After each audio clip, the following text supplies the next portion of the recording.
সেই শুধু জানে আমার নামের মহিমা,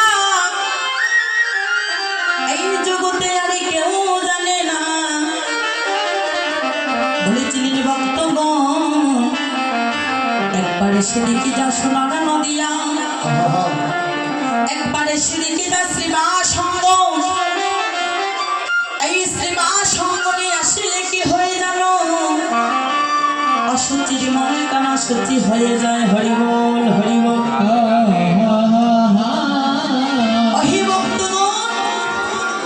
একবার শুধু শ্রীবাস অঙ্গনে এসে আমার নাম সংকীর্তন করো, দেখবি সব কিছু তুমি ভুলে যাবে। অহিকলির জীব তোমার কাছে টাকা পয়সা ধন সম্পত্তি কিছু চাই না, শুধুই আমায় মন থেকে একবার ডাকো। টাকা পয়সা ধন সম্পত্তি তুমি আমায় কি দিবে, ওই সব তো তোমার নয়, ওই সব আমি দিয়েছি আবার আমি নিয়ে যাব। আর তোমার বলতে কিছু নাই, দেওয়ার মতো যদি কিছু থাকে তাহলে মনে প্রাণে আমার নাম গুণগান, আমার নাম গুণগান করো। দেখার মতো ডাকে ভগবানকে পাওয়া যায়। তিনি মূর্তিও কথা বলে, আমার মুখের কথা নয়, শাস্ত্রে প্রমাণ রয়েছে। মহাপ্রভুর একজন প্রিয় ভক্ত ছিল, যার নাম ছিল গোবিন্দ দাস। অতি দরিদ্র কিন্তু মনে বড় কৃষ্ণ প্রেম, ভগবানের সেবা না কিছু খায় না, ভগবানকে অতি ভালোবাসে। গোবিন্দ দাসের সংসারে একজন স্ত্রী আর একটি পুত্র সংসার, কিন্তু এই সদস্য তিনজনে অন্ন জোটাতে পারে না। গোবিন্দ দাস এক ভার যদি পেট ভরে খায়, অন্য ভার হাড়ে খেতে পায় না। গোবিন্দ দাসকে মহাপ্রভু অতি ভালোবাসিতেন। গোবিন্দ দাস যে অতি দরিদ্র, একদিনও গোবিন্দকে বলেনি হে দয়াময়, হে দয়াময় তুমি আমার অভাব অনটন দূর করে দাও। একদিনও বলিনি তুমি আমার অভাব অনটন দূর করে দাও। গোবিন্দ দাস প্রতিদিন মহাপ্রভুর জন্য সেবার আয়োজন করত, আর মহাপ্রভু প্রতিদিন এসে গোবিন্দ দাসের বাড়িতে সেবা করে যেতেন। আজও এইভাবে মহাপ্রভু গোবিন্দ দাসের বাড়িতে এসেছেন, সেবা করবেন বলে। কিন্তু আজ যে গোবিন্দ দাস সেবা দিবে, আজ গোবিন্দ দাস সেবা দেওয়ার মতো গৃহের মধ্যে এমন কিছু নাই। আজ মনে মনে ভাবছে দয়াময়, আমি তো অতি দরিদ্র, আজ আমি তোমার সেবা কি দিয়ে দেব, আমার গৃহে যে আর কিছু নাই। প্রভু গো অন্যদিন একটা কিছুর ব্যবস্থা করে, কিন্তু আজ আমার গৃহে একটি কিছুও নাই। আজ তোমার সেবায় আমি কেমন করে দেব। গৃহের মধ্যে ছিল কয়েক টুকরো আটা রয়েছিল, দোকান থেকে এনেছিল, আটার গুঁড়া রয়েছিল। মনে মনে ভাবলো প্রভু যখন আসবে তখন তো সেবা দিতে হবে, সেবা দিয়ে দেবো, আমার ঘরে তো কিছু নাই, কি দিয়ে সেবা দেবো। ঘিন্নিকে বলছে, ঘিন্নি আটার গুঁড়া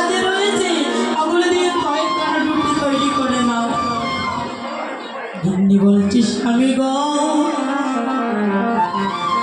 প্রভুকে আমাদের ঘরে এই রুটি সেবা করবে, কিন্তু ওই রুটিতে আমি তৈরি করব, রুটিতে দেবার মতো লবণটুকু আমার গৃহে নাই। ও স্বামী, তুমি যে বলছো প্রভুর জন্য রুটি তৈরি করব, রুটিতে দেবার মতো লবণটুকু গৃহে নাই, তুমি একটু লবণ নিয়ে এসো। আজ নজরে যদি ভক্ত বাসিয়ে বলছে গিন্নি গো, আমি যে তোমায় লবণ এনে দেব সেই সামর্থ্যটুকু আমার নাই। তুমি লবণ ছাড়াই রুটি তৈরি করে নাও। আজ লবণ ছাড়া রুটি তৈরি করে রেখেছে, মাত্র দুখানা হয়েছে রুটি। মহাপ্রভু গোবিন্দ দাসের বাড়িতে আসি, গোবিন্দ দাস কেমন আছো? তুমি ভালো আছো? কি করছো? মনে মনে বড় চিন্তা, প্রভুকে আর কেমন করে সেবা দেব। অনেকক্ষণ বসে রইলেন, কিন্তু গোবিন্দ দাস তো কোনো সেবা দেয় না আজ মহাপ্রভুকে। আজ মহাপ্রভু নিজে নিচে বলছেন, গোবিন্দ দাস আজ আমায় সেবা করাবে না? প্রতিদিন তো তোমার গৃহে সেবা না করলে আমার ধর মরে না, আজ তো সেবা দাও, আমার খুব খিদে পেয়েছে। আজ গোবিন্দ দাস নয়ন জলে বুক বাসিয়ে বলছে, প্রভু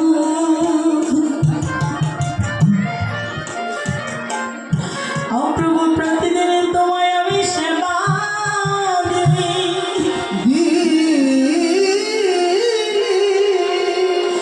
প্রভু যে আজ তোমায় আমি সেবা দেব,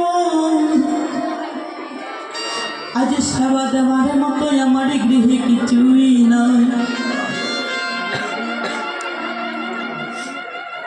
প্রভু গো, দোকানে রুটি তৈরি করেছি, আমার ঘরে আর কিছু নয়, তুমি কি সেই রুটি খানা বুঝন করবে?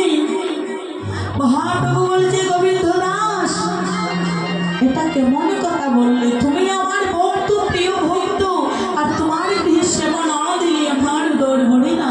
তুমি শীঘ্রই করে ওই রুটি খানা নিয়ে এসো, আমি ওই রুটি খানাই সেবা করব। যখন রুটি খানা আনলো, মহাপ্রভু যখন সেবা করবে, মুখের মধ্যে নিয়ে বলছে, গোবিন্দ দাস রুটির মধ্যে লবণ দেননি, স্বাদ তো লাগছে না।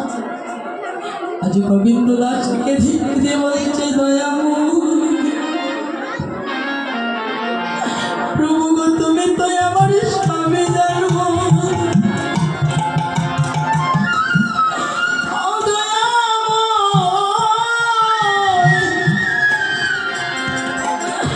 রুটির মধ্যে লবণে দেওয়ার মতো লবণে কিনে আমরা অর্থ আমার কাছে না।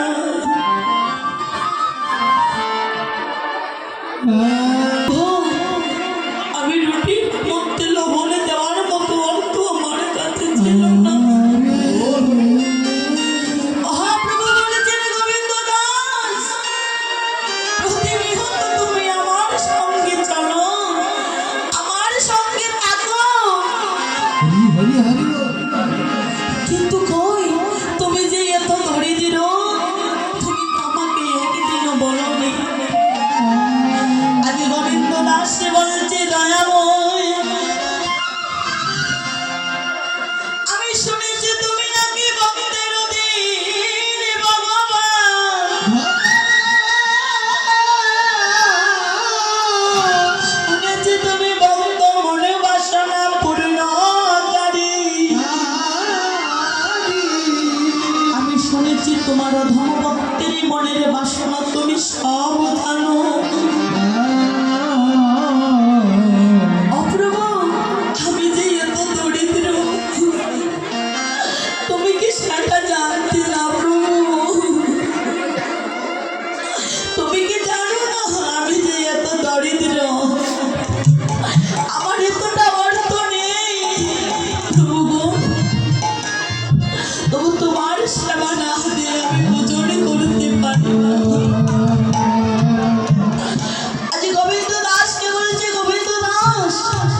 ওই নদীর কিনারে গিয়ে দেখো একটি জাহাজ আসছে, জাহাজের মধ্যে লেখা থাকবে গোবিন্দ দাস। ওই জাহাজের মধ্যে লবণের বস্তা দিয়ে ভর্তি রয়েছে, সেই লবণ সব তোমার। তুমি সবটুকু লবণ নিয়ে এসো তোমার গৃহে। বাবা যখন গিয়েছে লবণের বস্তাগুলো সব নিয়ে এসেছে নিজের গৃহে। নিজের গৃহে নিয়ে বিক্রি করে এবার একটু উন্নতি হয়েছে আর কি। দরিদ্র থেকে একটু মধ্যবিত্ত হয়েছে নিতে নিয়ে। গোবিন্দ দাসকে সঙ্গে করে নিয়ে মহাপ্রভু প্রতিদিন যাইতেন ভক্তের বাড়িতে সেবা করবেন বলে। আজও গেলেন মহাপ্রভু এক ভক্তের বাড়িতে ভোজন করবেন, সেবা করবেন। ভোজন শেষে গোবিন্দ দাসকে বলেছেন, গোবিন্দ দাস ভোজন করে উঠলাম, মুখ তো শুদ্ধ করতে হবে। মুখ শুদ্ধ করতে কি প্রয়োজন? হরিতকেরই প্রয়োজন। একটা হরিতকে নিয়ে এসো আমার জন্য। গোবিন্দ দাস কি করল? হরিতকে খুঁজতে খুঁজতে গ্রাম কানা শেষ করলো, কিন্তু ওই গ্রামে একটি হরিতকে পেল না। শেষের একটি বাড়িতে যখন যাবে, ওই বাড়িতে গিয়ে দেখে অনেক বড় একটি হরিতকেরই বৃক্ষ রয়েছে। তো সেখান থেকে তিনি মনে মনে ভাবছেন, আজ যেহেতু প্রভু আমাকে হরিতকের কথা বলেছেন, কাল তো তিনি বলতে পারেন, তখন আমি কোথায় থেকে দেব? কয়েকটা হরিতকে আমি নিয়ে নেব। আজ তিনি কি করলেন? অনেক টাকা হরিতকে পেরে নিজের ঝুলনির মধ্যে রেখে দিলেন।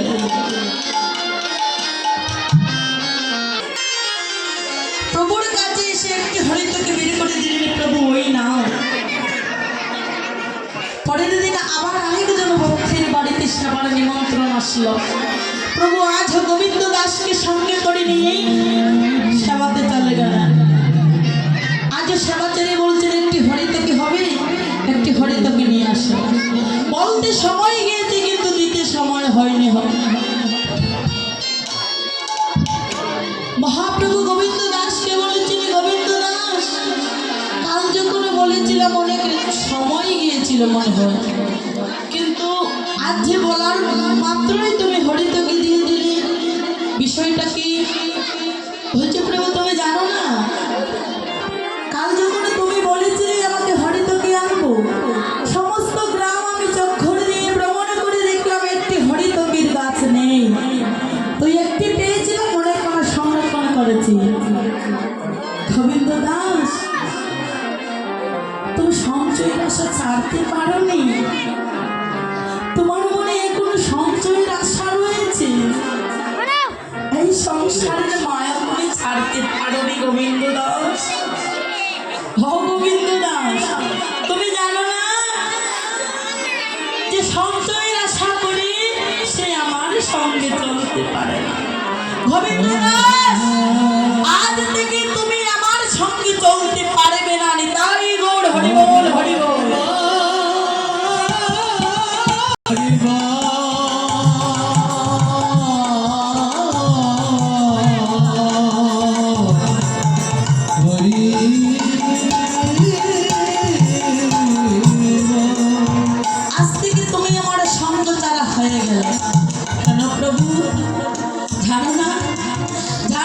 সঞ্চয়ের আশা রয়েছে, আমি তার সঙ্গে চলে না।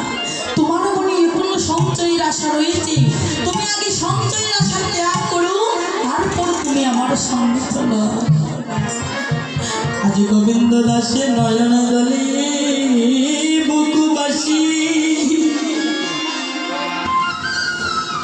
আজ গোবিন্দ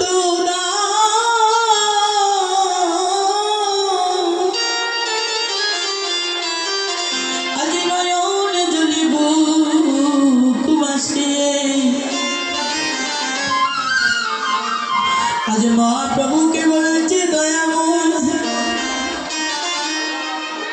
তোমার সঙ্গ ছাড়া আমায় করো না। হে প্রভু গো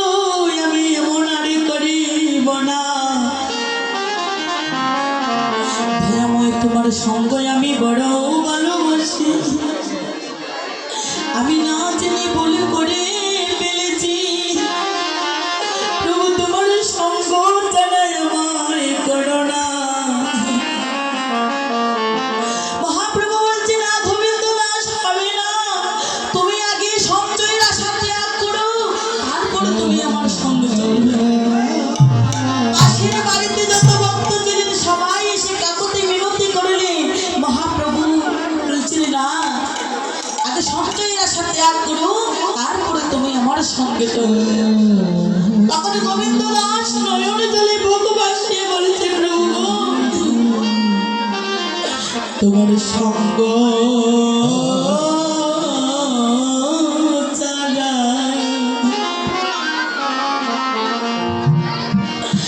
আমায় করো, আমায় করো না ও প্রভু গো।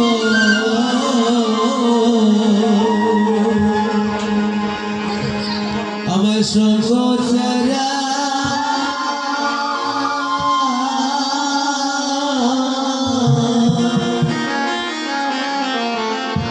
আমায় করো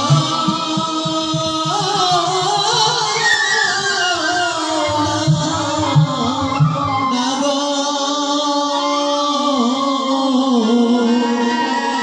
ভুলে জন্মে না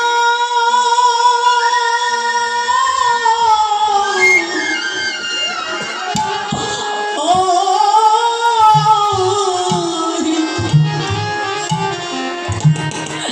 প্রতি জন্মে জন্মে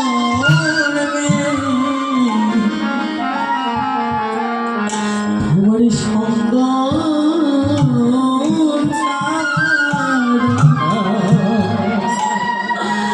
আমায় করো, আমায় করো না গো। নিতাই গৌর হরি বল, হরি বল, হরি বল।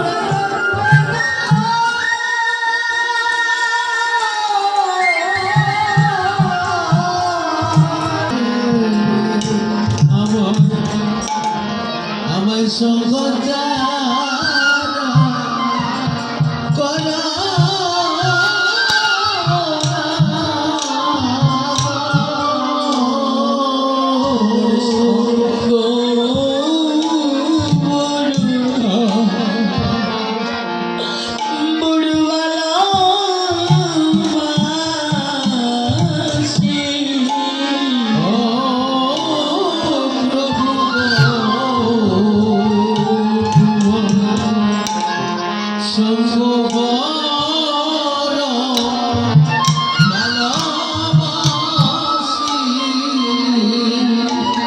তোমার সঙ্গ